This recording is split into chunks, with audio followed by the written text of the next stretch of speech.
지난 여름에 저는 이 구약의 다니엘이라는 인물에 대해서 살펴보고 또 묵상하고 또 자료도 찾아보고 하면서 굉장히 많은 은혜를 받았습니다.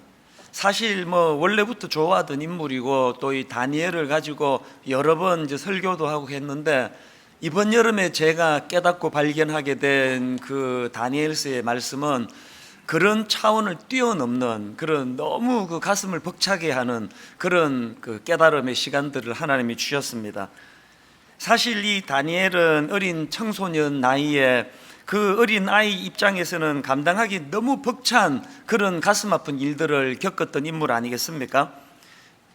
조국은 망해버렸고 또 그 어린 나이에 원수의 나라 바벨론의 포로로 끌려가는 그 수모를 겪고 감당하기 어려운 그런 역사의 수레바퀴에 깔려버린 인물이 다니엘이라고 해도 과언이 아닌데요, 그럼에도 이 다니엘은 그 비참한 상황에도 불구하고 결코 흔들리지 않는, 흔들림이 없는 그런 중심을 가지고 어려운 난관을 잘 헤쳐갔던 인물이 또한 다니엘이라고 말씀드릴 수가 있겠습니다.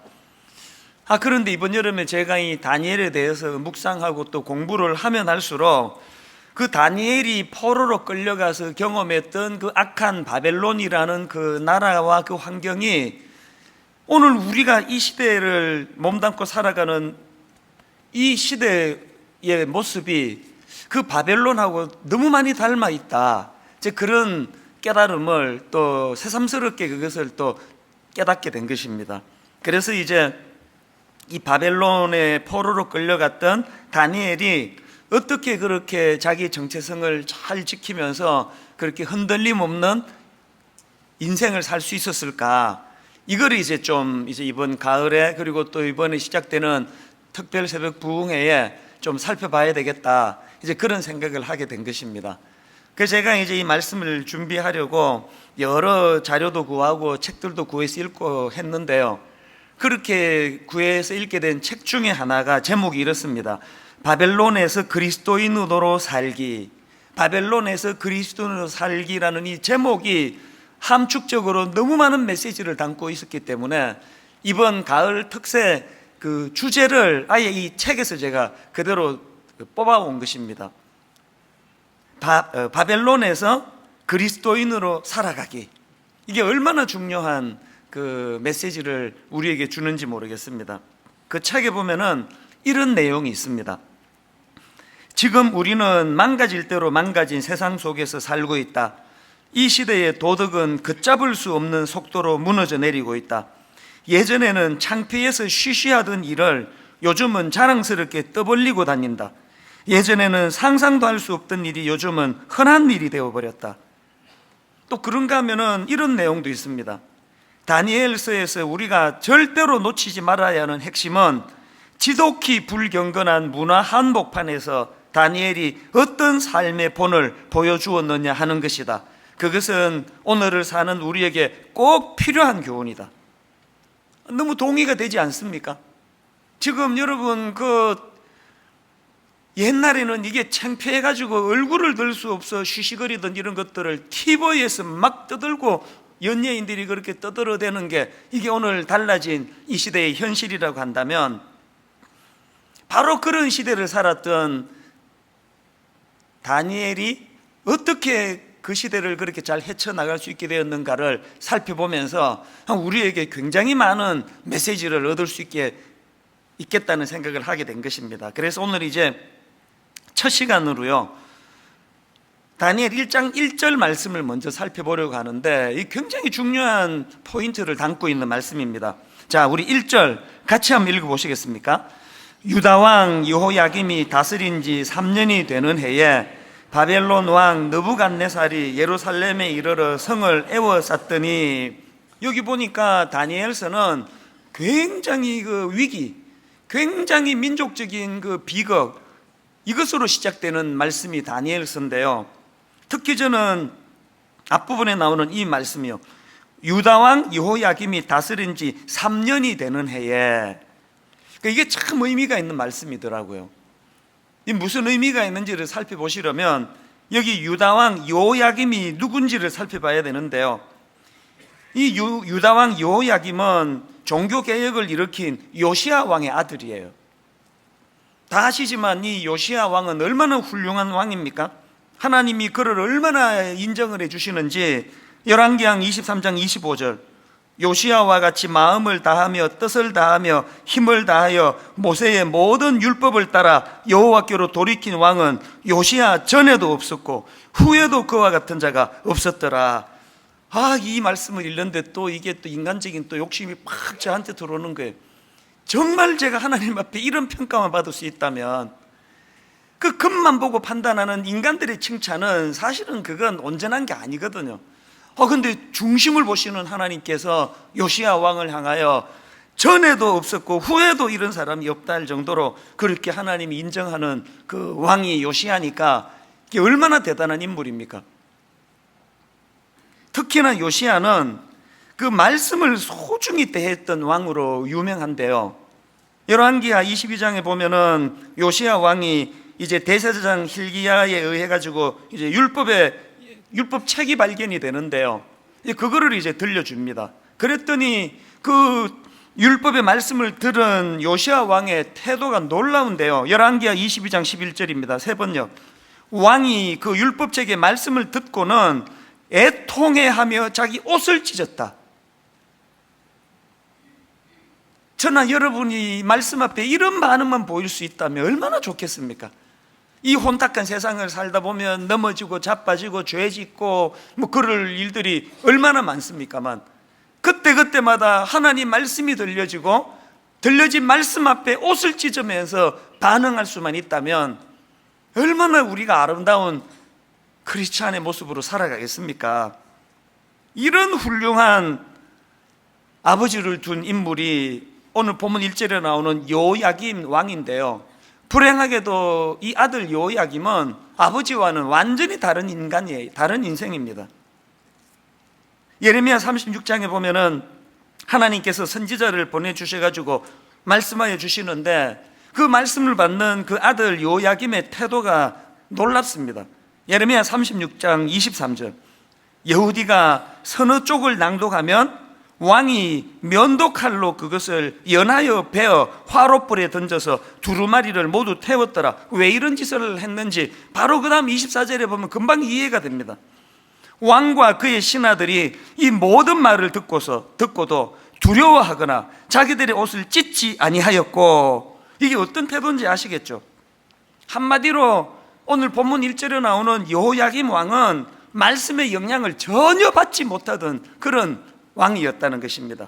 말씀보다는 그 당시 강대국이었던 애굽의 영향력 아래 놓이기를 원했던 왕, 이 인물이 여호야김이에요.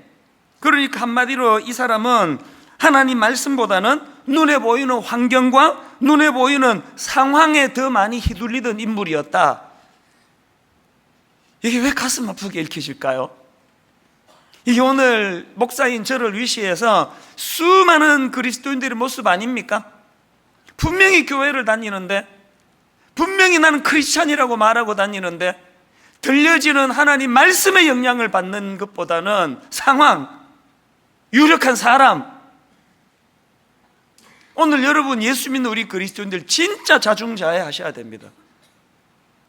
허구한만 들려지는 여러분에게 영향을 주는 그 어떤 매체, 어떤 글, 어떤 사상, 어떤 이념, 이미 그렇게 확고한 그런 세상의 어떤 것들로 생각이 고정돼 버리고 자기 결정된 그 생각을 하나님 말씀을 끌어들여 가지고 내 생각이 옳다는 것을 나타내려고 성경을 이용하는 그런 경우가 얼마나 많냐고요.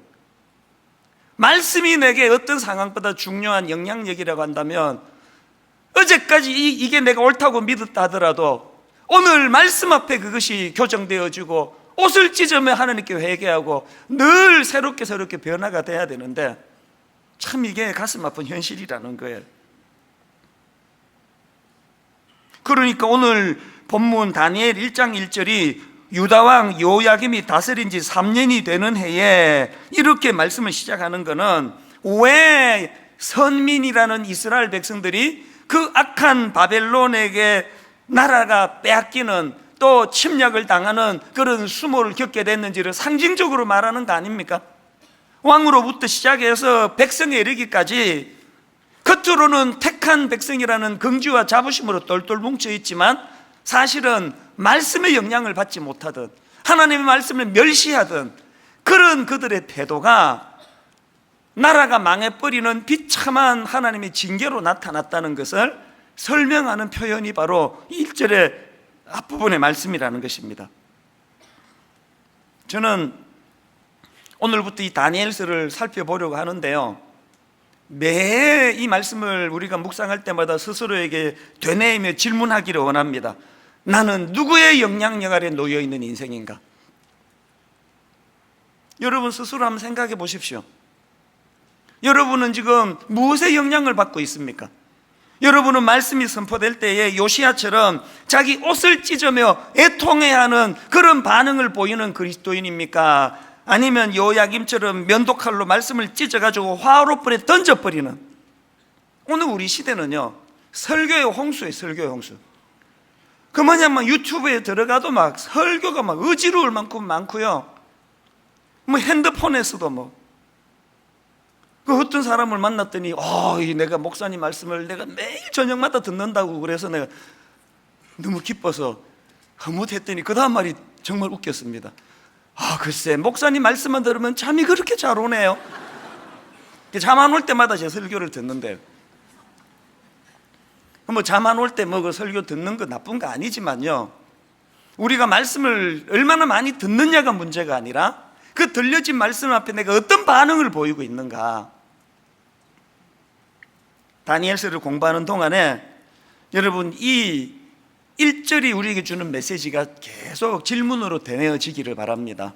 이제 다니엘과 관련한 얼마나 많은 교훈과 메시지를 하나님 주실 텐데요, 이제 오늘은 첫 시간으로 이제 이런 질문으로 이제 이 말씀을 풀어나가기를 원합니다. 아니 어떻게 다니엘은 그런 적국인 바벨론, 원수나라 바벨론 포로로 끌려가서도 흔들림 없는 견고한 그런 믿음의 사람의 모습을 유지할 수 있었는가? 이런 질문으로 제가 오늘 다니엘 1장을 살펴보니까요, 다니엘이 가졌던 그 두 가지 태도, 이 악한 세상을 향한 다니엘이 가졌던 두 가지 태도 혹은 두 가지 반응, 이 우리가 반드시 이것을 습득해야 될 그런 모습 두 가지가 있더라는 것입니다. 자, 여러분, 악한 세상을 향한 다니엘의 대응 두 가지. 첫 번째가 뭐냐? 하나님의 백성으로서의 자기 정체성 지키기. 자기 정체성, 이 아이덴티티를 지킨다, 내 정체성을 지킨다. 이게 얼마나 중요한 건지 모릅니다. 그런 맥락으로 본문을 보니까요, 다니엘 1장에 나오는 그 바벨론의 그 악한 바벨론의 그 포로로 끌려왔던 사람들을 대상으로 한 포로 정책은 목표가 딱 하나예요. 바벨론 문화로 그들을 세뇌시키기. 목표가 딱 이거예요. 겉보기에 바벨론의 포로 정책이 세 가지였는데요, 잘 아시죠? 하나는 그 유능한 포로들을 잡아와가지고 바벨론의 언어와 문학을 가르치는 거였고요, 그런가 하면은 두 번째로 참 이건 포로들에게 과분한 대우입니다. 왕의 음식과 포도주를 먹게 마시는 이런 유화 정책을 썼습니다. 자, 4절과 5절 한번 보십시오. 곧 흠이 없고 용모가 아름다우며 모든 지혜를 통찰하며 지식에 통찰하며 학문에 익숙하여 왕궁에 설만한 소년을 데려오게 하였고, 그 다음 보세요. 그들에게 갈대아 사람의 학문과 언어를 가르치게 하였고, 또 왕이 지정하여 그들에게 왕의 음식과 그가 마시는 포도주에서 날마다 쓸 것을 주어 3년을 기르게 하였으니, 굉장한 유화 정책이에요. 학문을 가르치고 왕의 음식을 먹게 만드는 그런 유화 정책을 썼는데요, 그렇게 한 의도가 뭐냐가 세 번째 정책에서 나타납니다. 세 번째 정책이 뭡니까? 이름을 바꾸게 하는 거예요. 일본도 우리에게 그런 짓을 저질렀는데요, 이름을 바꾸려는 거예요. 이게 왜 굉장한 의미를 가지고 있는 거냐? 7절을 한번 보시겠습니까? 황관장이 그들의 이름을 고쳐 다니엘은 벨드사살이라 하고, 하나냐는 사드락이라 하고, 미사엘은 메삭이라 하고, 아사랴는 아벳느고라 하였더라. 이게 왜 무서운 정책인가 하면은요, 그 이름의 뜻 때문이에요. 다니엘은 무슨 뜻을 가졌느냐? 하나님은 나의 심판자, 이런 뜻을 가진 이름이고요, 그런가 하면은 지금 그 바벨론이 바꾸기를 원하는 바벨론 다니엘의 원 이름을 바꾸기를 원하는 게 벨드사살인데 이건 무슨 뜻이냐? 벨이여 나의 생명을 보호하소서 이런 뜻인데요. 여기 나오는 벨은 바벨론에 주신 마르뚝 신을 의미한다는 것입니다. 다니엘의 세 친구의 이름도 마찬가지예요. 하나냐라는 이름은 여호와가 은혜를 베푸신다 이런 뜻인데, 바벨론이 고치기를 원하는 이름은 사드락. 이 사드락은 아쿠의 명령이라는 뜻이래요. 근데 여기 나오는 아쿠는 달의 신을 가리킨다는 겁니다. 그런가 하면은 미사엘이라는 이름도 누가 하나님인가 이런 뜻인데요. 그들이 바꾸기를 원하는 이름은 메삭이에요. 메삭은 누가 아쿠의 신인가 이런 뜻이래요. 그런가 하면은 마지막으로 아사랴라는 이름은 여호와께서 도우신다 이런 뜻인데요. 그들이 바꾸기 원하는 이름 아벳느고는 느고 혹은 느보의 종이라는 의미를 갖고 있는데, 느보는 마르둑 신의 아들로 알려져 있습니다. 그러니까 지금 바벨론이 바꾸기를 원하는 이름 모두에게 공통점이 뭐예요? 바벨론 신의 이름이 들어가는, 뭘 의도하겠습니까? 원하는 대로 고급 학문을 가르쳐 주겠다는 거예요. 원하는 대로 왕의 음식을 먹게 해주겠다는 거예요. 마음껏 누리려는 거예요. 멋대로 살려는 거예요. 그러면서 하나님 백성으로서의 정체성만 포기해라는 거예요. 저는요, 바벨론의 이 정책이 너무 두려워요. 왜 두려운지 아십니까? 오늘 이 시대에 대한민국 땅을 살아가는 젊은이들과 청소년들과 심지어는 어른들에게서 보여지는 무서운 이 세상의 메시지가 딱 이거거든요. 여러분, 여기 우리 젊은 아이들 손에 핸드폰, 그 안에서 어떤 매력적이고 달콤한, 절대로 그것을 내려놓을 수 없게 만드는 그런 아름답고 달콤한 매혹적인 것들이 들어있는지 아십니까? 제가 청소년 사역을 한참 하던 그 97년도에 드카프리오라고 하는 막 엄청 잘생긴 남자가 주인공으로 나오는 그 타이타닉이라는 영화가 나왔는데요. 저는 그 청소년 사역하던 그 영화를 사역하던 때에 그 타이타닉 영화를 보고는 뿅 갔어요. 어떻게 영화를 이렇게 잘 만들 수 있고 저 남자는 어떻게 저렇게 잘생겼는지. 막 여학생들이 그때는 막 드카프리오 그러면 막 깜빡깜빡 넘어갔어요. 막 으악 드카프리오 그러면서. 그리고 뭐 타이타닉 영화 보면 뭐 얼마나 매력적이에요. 그런데 저는요, 그 타이타닉이라는 영화를 보면서 야, 이거지 큰일 났다는 생각이 들더라고요. 너무너무 매력적으로 그렇게 막 전 세계 사람들이 열광하는 영화를 만들었는데 그 중에 잊혀지지 않는 장면이 있어요. 배에서 그 처음으로 남녀가 만나가지고 뭐 약간 좀 눈 끔뻑끔뻑 하더니 바로 그 자리에 지하로 내려가가지고 그 마차 안에서 성관계를 가지는데, 그 장면도 묘사가 얼마나 그 습기가 꽉 껴있는 마차에서 손이 쫙 이렇게 내려오는 그 장면이 오래 잊혀지지가 않는 거예요. 근데 그걸 보면서 아니 진짜 이네 큰일 났다. 지금 이 청소년들이 그런 영화를 보고 그런 노래를 듣고 접하면서 너무너무 매력적인데 은근하게 스며놓는 메시지가 뭐예요?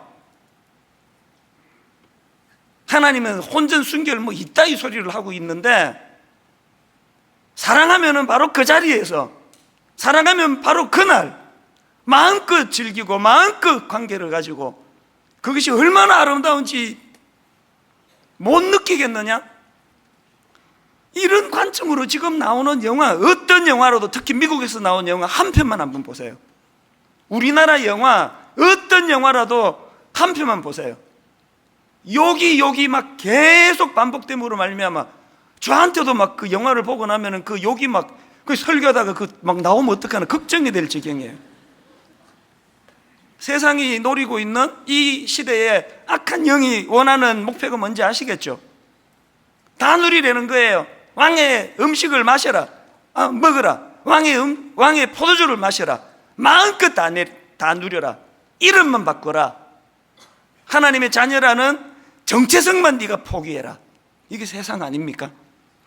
마치 창세기 3장 6절, 여자가 그 나무를 본즉 먹음직도 하고 보암직도 하고 지혜롭게 할 만큼 탐스럽기도 한 나무인지라 여자가 그 열매를 따먹고 자기와 함께 있는 남편에게도 주매 그도 먹은지라. 이거는 우리 현실 아닙니까? 그런데 여러분, 이렇게 문화로 세뇌시키기를 원하는 바벨론의 정책에 대하여 오늘 주인공 다니엘이 어떻게 대응하는지 아십니까? 두 가지로 대응하는데요. 첫째로 이름 바꾸기에 대한 단호한 거절이에요. 앞에서 말씀드렸죠?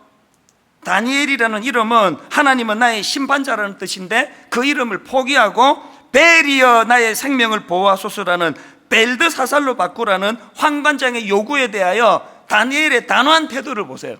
자, 다니엘 7장 15절. 나 다니엘이 중심에 근심하며 내 머릿속의 환상이 나를 번민하게 한지라.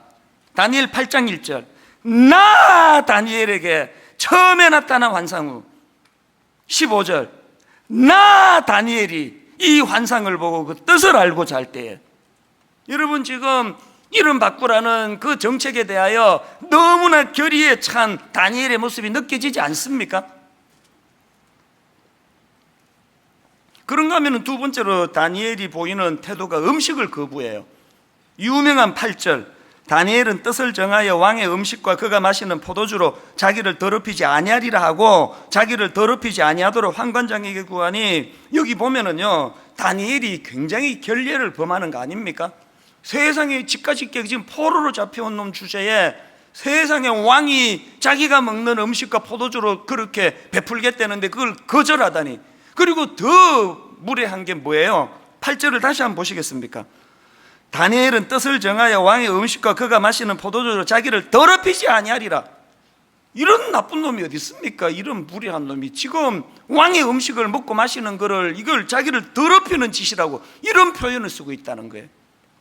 왜 이런 단호한 표현을 썼을까요? 제가 자료를 보니까요, 이 두 가지로 해석하는 것을 봤습니다. 왜 다니엘이 그 왕의 음식과 포도주를 먹고 마시는 걸 자기를 더럽히는 거라고 표현했는가 하니까, 첫째로요, 그 당시에 왕의 음식과 포도주는 먼저 우상에게 드려진 음식이기 때문에 그거를 먹으면 자기가 더럽혀진다고 그렇게 인식을 했다, 이렇게 해석하는 게 하나 있고요. 그런가 하면 두 번째 해석이 뭐냐 하니까, 다니엘이 그렇게 왕의 음식과 포도주를 거절하는 행위 속에는 오직 하나님만을 최고의 자리에 두겠다는 결단이 포함되어 있다는 거예요. 무슨 말씀인가 하니까요, 다니엘 입장에서 왕이 준 음식을 먹는다는 것은 그 바벨론 왕을 하나님의 버금가거나 그 이상의 충성을 바친다는 의미로 받아들였기 때문에 그것은 타협하는 거라고 그렇게 생각했다는 것이에요. 뭐가 옳은지는 우리 다니엘만 알지 누가 알겠습니까? 그러나 여러분, 여기서 뭘 알아야 됩니까? 잘 들으세요. 여러분, 세상이 준다고 넙죽넙죽 받아 먹으면 그 큰일 납니다. 지금 여러분 너무너무 곤욕을 치르고 있는 정치가들, 경제인들, 심지어는 목사 다 이거 아닙니까? 준다고 넙죽넙죽 받아 먹다가 다 탈라고 문제 생기는 거 아닙니까? 긴장하셔야 돼요. 먹음직도 하고 보함직도 하고, 분당 우리 교회 담임 목사 되고 나니까요, 공짜로 주는 거 엄청 많습니다. 오라는 데도 많고 먹으라는 데도 많고 선물 주겠다는 데도 많고, 그건 넙죽넙죽 받아 먹다가 내 인생 끝난다는 걸 다니엘을 통해서 자각해야 된다는 거예요. 한 20, 30년 살고 나니까 그냥 마누라는 하나도 매력이 없고 여자스럽지도 않고, 회사 마치고 집에 가면 자다기 나가서 이게 도장 찍힌 걸로 그냥 잠옷바람으로 나오고 그러는데, 비해가지고 그 회사에서 제공하는, 세상에서 제공하는 그 이방 여자의 모습은 너무 매력적이고, 이런 여자랑 그냥 로맨틱하게 그냥 연애 한번 해봤으면 좋겠다고 유혹에 넙죽넙죽 넘어가면 나중에 다 망하는 거예요. 다 망하는 거예요.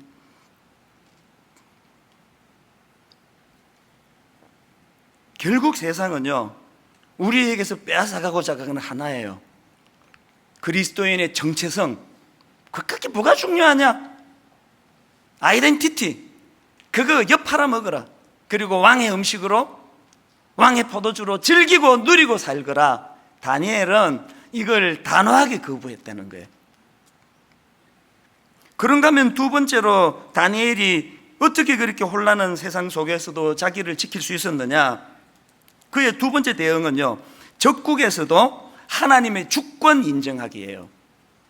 제가 이 다니엘 1장을 묵상하면서 감동을 받는 게 뭐냐 하면은, 겉으로 보면은 다니엘 1장은 정복자 느부갓네살 왕의 영향력 아래에 있는 현실이에요. 그런데 다니엘서를 보면은 슬쩍슬쩍 끼워 넣는 메시지가 있는데요, 그게 뭔지 한번 보시겠습니까? 자, 우리 1절과 2절 같이 한번 읽어보실까요? 시작. 유다왕 여호야김이 다스린 지 3년이 되는 해에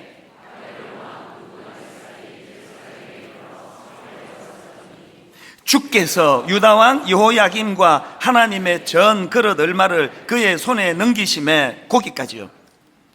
겉으로 보기에는 바벨론의 강력한 권력자 느부갓네살 왕이 그의 파워로 자기 조국을 망하게 만들었고 자기를 포로로 끌려간 것처럼 보여지지만, 그러나 다니엘은 그 상황에서도 하나님의 주권, 주께서 그렇게 하셨다는 거예요. 주께서 자기 백성들을 징계하심으로 하나님의 주권에 관한 일이다. 그런가 하면 8절과 9절입니다. 다니엘은 뜻을 정하여 왕의 음식과 그가 마시는 포도주로 자기를 더럽히지 아니하리라 하고 자기를 더럽히지 아니하도록 환관장에게 구하니, 그 다음 보세요. 하나님이 다니엘로 하여금 환관장에게 은혜와 긍휼을 얻게 하신지라. 겉으로 보기에는 다행히 운빨이 있어가지고 사람 좋은 환관장을 만나가지고 그런 자기에게 호의로 다가오는 것처럼 보여지지만, 그러나 사실은 그 이면에는 하나님의 주권, 하나님이 그 환관장의 마음을 흔들어 주셨다는 걸 슬쩍 끼워 넣는 거예요. 그런가 하면 17절도 마찬가지예요. 하나님이 내 소년에게 학문을 주시고 모든 서적을 깨닫게 하시고 지혜를 주셨으니 다니엘은 또 모든 환상과 꿈을 깨달아 알더라. 겉으로 보기에는 채소 먹어가지고 왕이 주는 고기를 거절하고 채소를 먹었더니 역시 이게 두뇌 회전에는 채소가 역시 최고야. 세상은 그렇게 분석을 할 거예요. 아니면 역시 나 다니엘은 비상하기 때문에.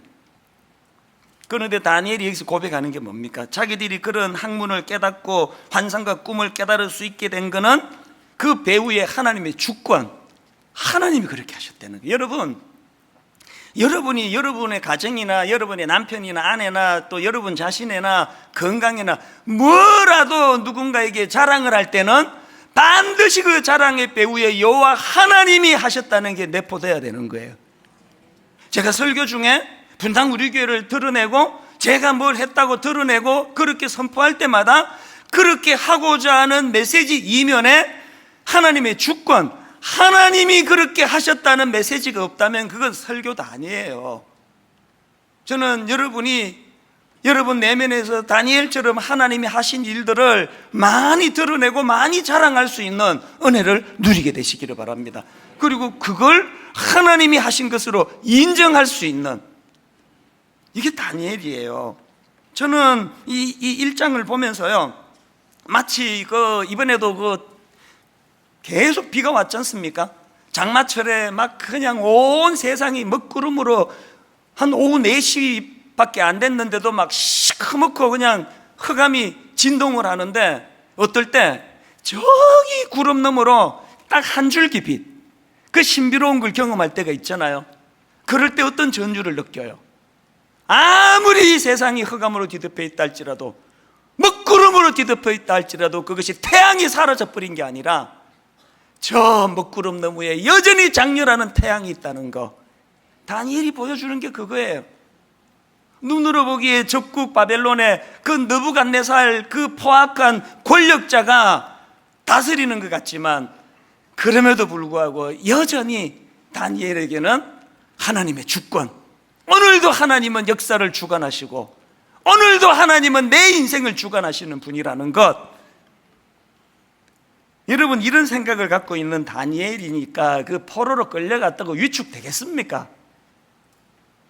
여러 번 말씀드렸지만요, 인생은 해석이에요. 여러분, 인생은 해석이에요. 만약에 우리가 다니엘과 같은 관점을 가지고 자기 인생을 해석하면 제일 좋은 게 뭔지 아세요? 버릴 게 하나도 없습니다. 제가 20대 초반에 그냥 쓰레기통 뒤지고 변기 청소하고 뭐 세탁소에서 일하고 그런 것들이 제가 은혜 받기 전에는 다 수치였어요. 제가 미국 가서 영어도 잘 못하고 이런 게 막 너무너무 부끄러웠고요, 너무너무 수치스러웠는데요, 세상에 주님의 주권을 인정하고 제가 은혜를 받고 나니까 버릴 게 하나도 없어요. 그 20대 때 쓰레기통 뒤지고 안 했으면 내가 지금 목사하고 있겠습니까? 이 자리에서.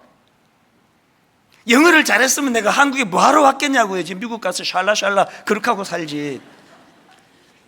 내가 가진 모든 약점, 내가 가진 모든 연약한 거, 하나님은 이걸 재료로 써가지고 한국으로 돌아가게 만들고.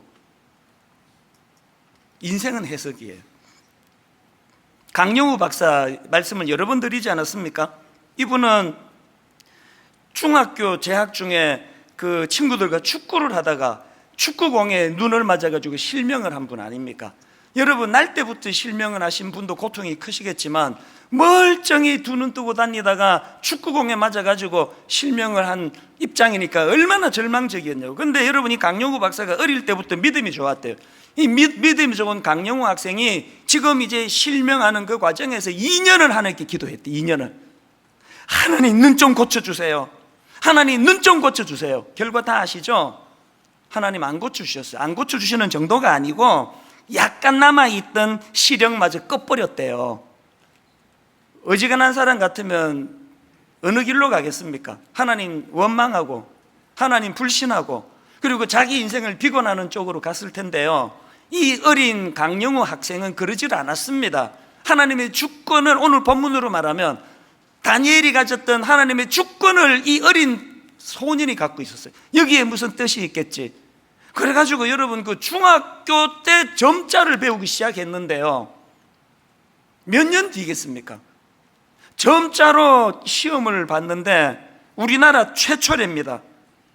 연세대학교 교육학과에 입학하고 더군다나 단과대 전체 수석을 차지하는, 그리고는 국비장학생으로 미국으로 유학을 가게 되고, 여러분 다 아시죠? 나중에 미국 연방 최고 공직 백악관 국가장애위원회 정책 차관보까지 가게 되는 어느 분 글에 보니까요, 이게 군대로 치면 별 4개급이래요. 그분이 쓴 책에 보니까요, 자기 인생을 되돌아보면서 이런 회고를 한 게 있더라고요. 내가 위기에 있었을 때 하나님이 만일 예스로 내 시력을 회복시켜 주셨다면 나는 아마 고작 노동자 정도로 인생을 끝냈을 것이다. 그런데 하나님은 나에게 시력 대신에 꿈을 주셨다. 여러분, 지금 이분이 그 노동자를 폄하하려고 이런 말을 한 거겠습니까? 포인트가 뭐예요? 완전한 절망. 그 완전한 절망 가운데서 일하시는 하나님, 꿈으로 비전으로 다가와신 그 은혜가 너무 벅차니까 이런 고백을 하는 거 아닙니까? 저는 그 글을 보면서요, 앞에서 인용했던 그 책이요, 바벨론에서 그리스도인으로 살기, 거기에 한 구절이 떠올랐는데 명언이 하나 있습니다. 들어보세요. 다니엘은 자신과 국가에 닥친 모든 일을 하나님의 통치라는 렌즈로 바라보았다.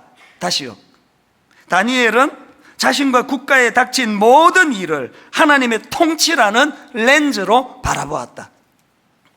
하나님의 통치라는 렌즈로 보니까 강영우 학생과 같이 그 시각을 잃어버리는 그 일을 통하여 하나님이 한쪽 문을 닫으실 때 또 다른 한쪽 문을 열어주시는 분이라는 신실한 하나님을 믿었기 때문에 오늘날의 모든 사람들이 존경하는 그런 놀라운 자리로 들어간 거 아닙니까?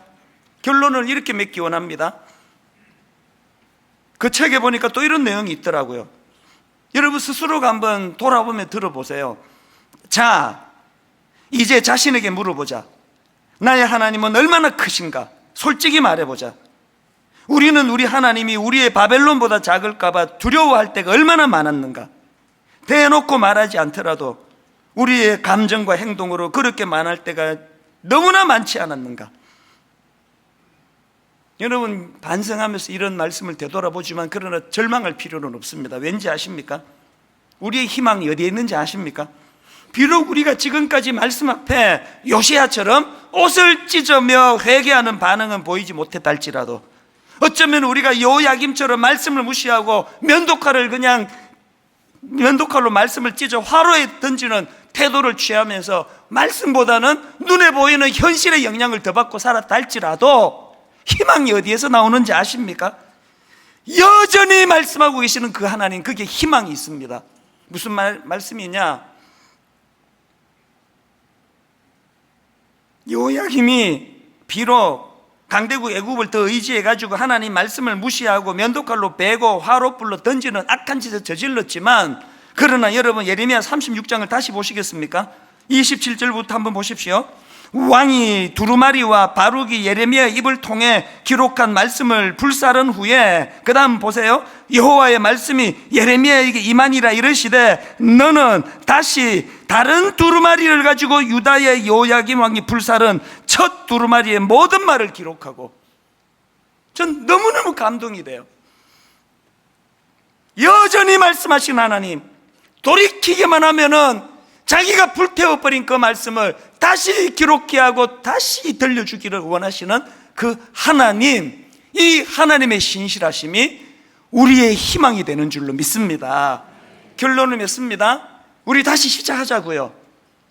이 악한 바벨론에서 위축되고 숨기고 아이덴티티 정체성을 잃어버리고 비굴하고 하나님의 주권은 보이지 않고 먹구름만 보이고 맨날 비관하고. 여러분 지금 제 설교에 좀 느껴지는 게 없습니까? 한 몇 주 제가 성대 결절 이것 때문에 소리 아낀다고 그냥 막 살살 얘기하고 그랬는데요, 완전히 바꾸기로 했어요. 이제 막 죽으라고 소리 지르고 주중에 또 약 먹고 또 고치고, 어떤 경우라도 말씀 전할 때 차라리 안 전하면 내가 쉬겠다 그러더라도 내가 말씀 전할 때만큼은 성대 때문에 위축되지 않고 말씀을 전해야 되겠다. 하나님의 도전을 주신 줄로 믿으시기를 바랍니다. 오늘 여러분 이 말씀을 담고 이제 앞으로 주실 말씀을 기대하면서 여러분 우리 찬양 같이 부르기 원합니다. 피난처 되시는 주 예수, 영원한 승리의 왕. 이거 중국 크리스찬들이 부르는 찬양이라고 그러지 않았습니까? 아직까지도 종교의 탄압이 여전한 그 나라에서 전쟁은 주님께 속했네, 승리는 우리의 것. 오늘 여러분 이 찬양을 부를 동안에 여러분 내면에 비굴하고 우울하고 패배감이 짙고 늘 안 된다고 생각하는 그 모든 것들을 단번에 몰아내시는 성령님의 역사와 능력을 경험하는 찬양과 예배가 되기를 주님 이름으로 축원합니다. 우리 힘있게 이 찬양 같이 불러보기 원합니다. 피난처 되시는 주 예수, 피난처 되시는 주 예수, 영원한 승리의 왕, 주님의 얼굴을 구할 때 주의 빛 비추시네. 이렇게 선포하시겠습니까? 전쟁은 주님께 속했네, 승리는 우리의 것. 예수의 이름을 높이며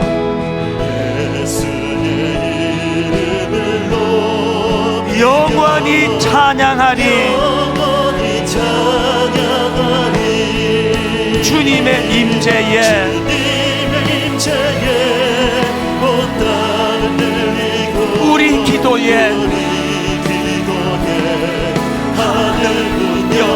온 민족과 열방과 열방 주께 경배해. 영원히 보좌에 계신 왕께.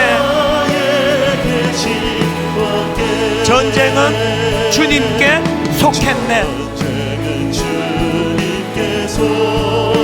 승리는 우리의 것. 예수의 이름을 높이며 영원히 찬양하리. 여러분 준비되셨습니까? 주님의 임재에 온 땅 흔들리고 우리 기도에 하늘 문 여시네.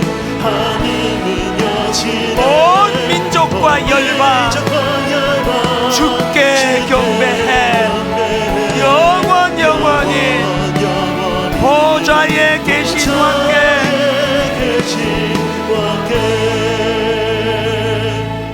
다시 말씀드리는데요, 요야김처럼 말씀을 무시하고 면도칼로 말씀 찢어버리고 화로불에 집어 던진다고 하나님이 내치시는 거 아니에요. 다시 기록해 하세요. 다시 들려주세요.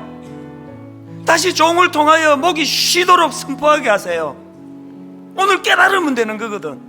오늘 회복하면 되는 거거든요. 하나님이 바벨론 같은 이 땅에서 너무 비굴하게 살았습니다. 너무 위축되게 살았습니다. 사실은 아무것도 아닌 그것 결핍 때문에 이제 아버지 주눅들지 않고 다니엘과 더불어 하나님 바벨론에서 그리스도인으로 살아갈 때에 하나님의 주권을 인정해드리고, 비록 눈에 보이는 현실은 온통 먹구름으로 뒤덮여 태양이 보이지 않는 어두운 시대이지만, 그러나 여러분, 그 먹구름 너머에 계시는 장렬하는 태양, 하나님의 역사가 일어나는 것을 믿는 믿음에서부터 치유가 일어날 줄로 믿습니다. 다 한번 일어나 보시겠습니까? 자리에서 일어나셔서 우리 한 번 더 이 찬양을 선포할 때, 하나님, 이 찬양이 그저 찬양이 아니라, 노래가 아니라 내 입술이 신앙 고백이 되기 원합니다. 내 입술이 선포가 되기 원합니다. 더 이상 내가 밀리지 않겠다. 더 이상 초라해지지 않겠다. 더 이상 내가 믿음 없는 자처럼 정체성 없이 살지 않겠다. 하나님, 이런 선포가 심령에서 성령의 능력으로 일어나기를 원합니다. 우리 이렇게 한 번 더 찬양합니다. 피난처 되신 주 예수, 영원한 승리의 왕. 여러분 믿으십니까?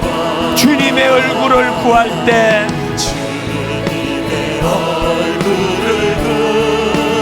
주의 빛 비추시네.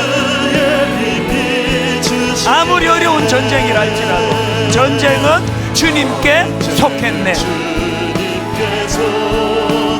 승리는 우리의 것. 예수의 이름을 높이며 영원히 찬양하리. 이렇게 선포합니다. 주님의 임재에 온 땅 흔들리고 우리 기도에 하늘 문 여시네. 온 민족과 열마 주께 경배해. 영원히 보좌에 계신 왕께 피난처 되시는 주 예수, 영원한 승리의 왕. 뭘 구해야 합니까? 주님의 얼굴을 구할 때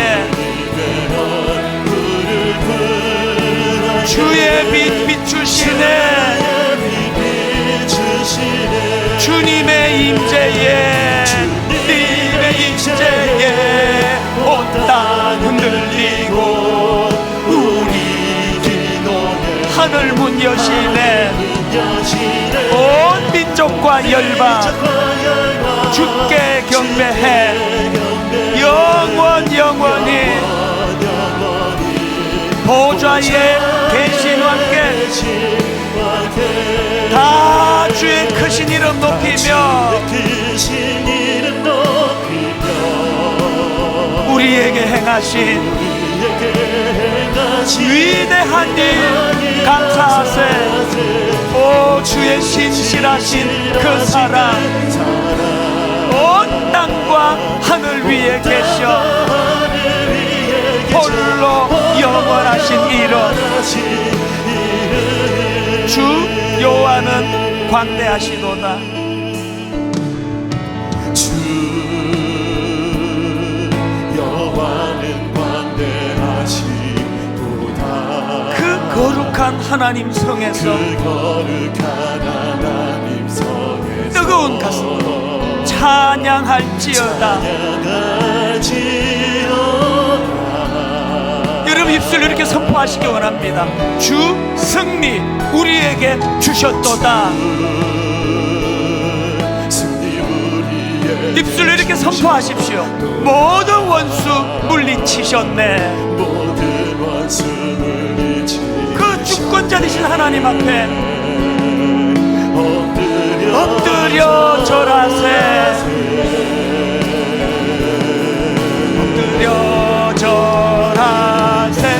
주의 크신 이름 높이며 우리에게 행하신 위대한 일 감사하세. 오 주의 신실하신 그 사랑, 온 땅과 하늘 위에 계셔 홀로 영원하신 이름, 다 주의 크신 이름 높이며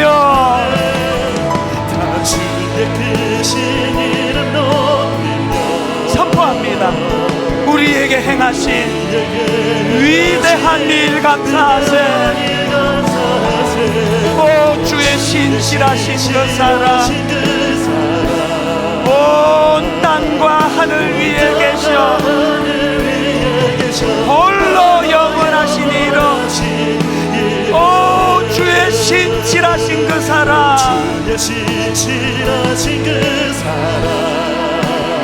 온 땅과 하늘 위에 계셔 홀로 영원하신 이름, 오 주의 신실하신 그 이름,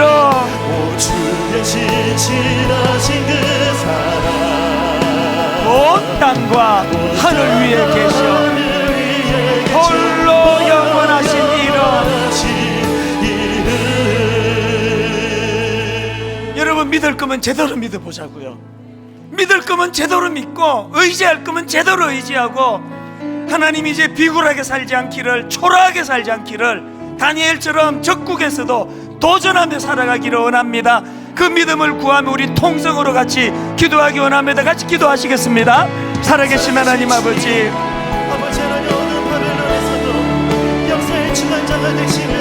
살아계신 하나님 아버지, 오 신실하신 주님, 오 신실하신 그 주님의 이름, 아버지 주님 역사의 주관자이시며 통치자이신 주님을 바라볼 수 있는 은혜를 우리 가운데 허락하여 주시길 원합니다. 우리 이상의 주관자가 되시며 모든 민족들의 아버지 주관자이시며 왕이신 하나님, 살아계신 하나님, 그 주님의 통치와 그 주님의 다스리심 안에 또한 우리의 삶이 되게 하시고, 아버지 하나님, 세상에 여러 가지의 소리들과 이념들이 있지만 살아계신 하나님, 말씀 앞에 굴복하고 말씀의 다스리심을 따라가는 그 말씀의 능력으로 살아가는 아버지 그런 저희들의 삶이 될 수 있도록 하나님의 은혜를 주시옵소서. 하나님 그 은혜로 우리를 회복시켜 주시고, 말씀이 능력이 되어짐을 경험하고 말씀이 내 삶의 은혜로 부어짐을 경험하며, 아버지 그 은혜의 능력으로 바벨론 같은 이 땅 가운데에서도 도전하며 승리하며 살아가는 그런 다니엘과 같은 그리스도인 될 수 있는 은혜로 오늘 이 우리 가운데 허락하시고, 그 은혜로 우리를 새롭게 하여 주시옵소서. 하나님 아버지, 너무나 부끄럽게도 이 악한 바벨론 땅을 살아가면서 하나님의 자녀라고 하는 놀라운 정체성을 잃어버리고 그 아이덴티티를 놓쳐버리고 살았던 적이 많았던 것을 고백합니다. 목사가 목사다워야 하는데, 장로가 장로다워야 하고, 크리스찬은 크리스찬다워야 되는데, 아버지 세상에 섞여 왕의 그 음식과 포도주에 취해가지고 아버지 그 아름다운 존재의 정체성을 잃어버리고도 부끄러운 줄 모르고 살았던 우리 지난 시간을 주님 앞에 회개하기를 원합니다. 눈에 보이는 바벨론 느부갓네살 왕만 보이기 때문에, 온통 세상이 먹구름으로만 보이기 때문에 태양이 보이지 않았던 것처럼 여전히 일하시고 여전히 다스리시는 그 하나님의 주권을 인정하지 못하고 아무것도 아닌 일 가지고 맨날 싸우고 다투고